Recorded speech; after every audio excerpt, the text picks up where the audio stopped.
आज हम चर्चा करेंगे एकादशी व्रत के बारे में। सर्वप्रथम महत्वपूर्ण बात यह है कि आप सभी पूरी वीडियो को ध्यान पूर्वक देखें और ध्यान पूर्वक सुने और ज्यादा से ज्यादा लोगों के पास वीडियो को भेजें। आप ध्यान से पूरी वीडियो को सुनेंगे तभी आप जान पाएंगे एकादशी व्रत के सही नियम, सही तरीके और उसका महत्व और उसका पुण्य, उसका फल हमें क्या प्राप्त होता है। तभी उसके बारे में आपको पूर्ण जानकारी प्राप्त होगी। चलिए हम चर्चा करते हैं। एकादशी व्रत व्रतों का राजा कहा जाता है। 3000 अश्वमेध यज्ञ करने से जो पुण्य मिलता है वो एक एकादशी व्रत करने से प्राप्त हो जाता है। एकादशी व्रत हमारे मन, हमारी आत्मा, हमारे शरीर की शुद्धि के लिए होता है, हमारे कल्याण हेतु होता है।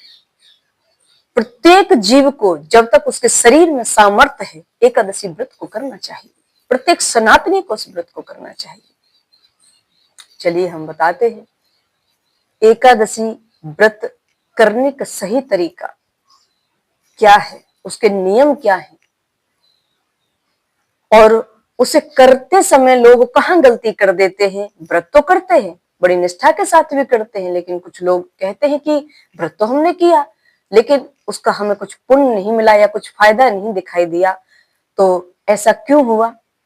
क्योंकि वो इसलिए होता है कि आप कुछ गलतियां ऐसी कर देते हैं जिनकी आपको जानकारी नहीं है, आपके नियम गलत है, आपका तरीका गलत है, जिसके कारण आपका व्रत में गड़बड़ी होती है और आप एकादशी व्रत को सही तरीके से नहीं कर पाते हैं।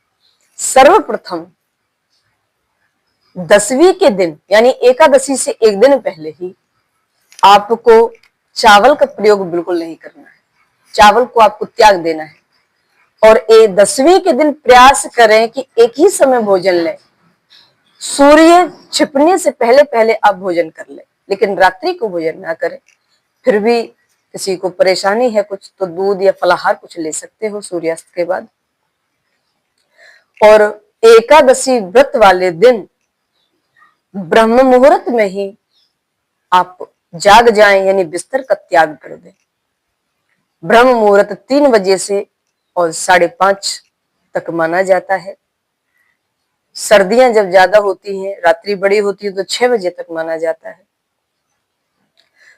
तो ब्रह्म मुहूर्त में जागकर और ब्रह्म मुहूर्त में ही स्नान आपको करना है। कुछ लोग क्या करते हैं, जाग तो ब्रह्म मुहूर्त में जाते हैं, अपने घर के कामकाज में लगे रहते हैं, परंतु स्नान नहीं करते हैं। स्नान करते हैं सूर्यास्त के बाद, कोई 8 बजे, कोई 10 बजे, कुछ 12 बजे तक करते हैं और फिर कहते हैं कि हमने एकादशी व्रत को किया। पहले ही गलती ये कर देते हैं कि स्नान करने की विधि आपकी गलत है। ब्रह्म मुहूर्त में ही आपको स्नान करना है व्रत वाले दिन, क्योंकि तभी उस व्रत को मान्य किया जाता है। ब्रह्म मुहूर्त में स्नान करके भगवान की पूजा अर्चना वंदना करके संकल्प आपको लेना है कि हे प्रभु, हे नारायण, हे विष्णु, हे कृष्ण, हे गोविंद, जिसके आप उपासक हैं, राम कृष्ण हरि, हम एकादशी व्रत को कर रहे हैं, आप हम पर कृपा करें और ये व्रत पूर्ण हो। संकल्प लें, तब उस व्रत को करें। और व्रत की दूसरी का तरीका है कि व्रत को करने के बाद उसका पारायण की विधि सही होनी चाहिए। कुछ लोग पारायण विधि में गड़बड़ियां कर देते हैं। व्रत तो कर लिया, को निष्ठा से किया, परंतु द्वादशी के दिन जब व्रत को पूर्ण करना है, उसका पारायण करना है, उस समय कुछ लोग बिना स्नान किए चाय पी लेते हैं, नाश्ता कर लेते हैं, पारायण नहीं करते हैं या लेट से नहाते हैं। खाएंगे नहीं तो लेट नहाएंगे और भगवान की पूजा अर्चना लेट करेंगे। तो पारायण का एक समय होता है, सूर्य उदय होने के पश्चात 1-1.25 घंटे का समय होता है एकादशी व्रत के पारायण का। और उसी समय हमें व्रत का पारायण कैसे करना चाहिए, उसे कैसे करें, ये हम आपको अगली वीडियो में पूर्ण रूप से बताएंगे और दूसरा कि एकादशी के व्रत में क्या खाना चाहिए क्या नहीं खाना चाहिए, ये भी हम आपको अगली वीडियो में बताएंगे। इसमें आपको 3 विधियों से एकादशी व्रत किया जाता है। पहली विधि निर्जला विधि होती है।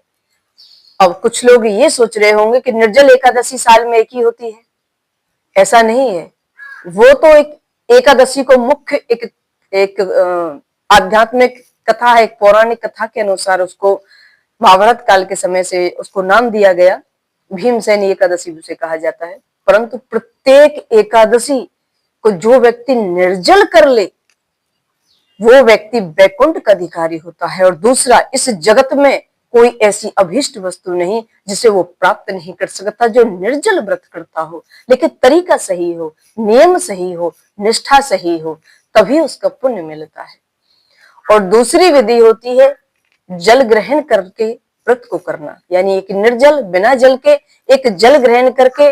और तीसरी विधि है फलाहार लेके, फलाहार लें और तब हम उस व्रत को धारण करें। तो 3 विधियां होती हैं, 3 तरह से व्रत को धारण किया जाता है। सबसे उत्तम विधि निर्जल है, मध्यमा जल के साथ, और जो सबसे लास्ट में आती है वो फलाहार के साथ आती है। लेकिन जैसा आपको सामर्थ्य हो उस हिसाब से व्रत को धारण करना चाहिए, लेकिन नियम सही हो, स्नान का सही नियम सही हो, फलाहार का नियम सही हो, जागने का नियम सही हो। और इसमें हमारे शरीर के अंदर कुछ विकार होते हैं, उन विकारों का त्याग हमें करना चाहिए व्रत वाले दिन। कैसे विकार? काम, क्रोध, मद, लोभ, अहंकार, ईर्ष्या, इन सब को हमें त्यागना चाहिए। क्रोध ना करें, किसी से असत्य ना बोलें, किसी की निंदा ना करें, चुगली ना करें। इन नियमों का ध्यान रखें और पारायण विधि का जरूर ध्यान रखें, तभी हम एकादशी व्रत करने का हमें पूर्ण फल प्राप्त होता है। तभी एकादशी व्रत पूर्ण माना जाता है और भगवान की असीम कृपा पर होती है, तभी उसको का आपको फल की प्राप्ति होती है, पुण्य की प्राप्ति होती है।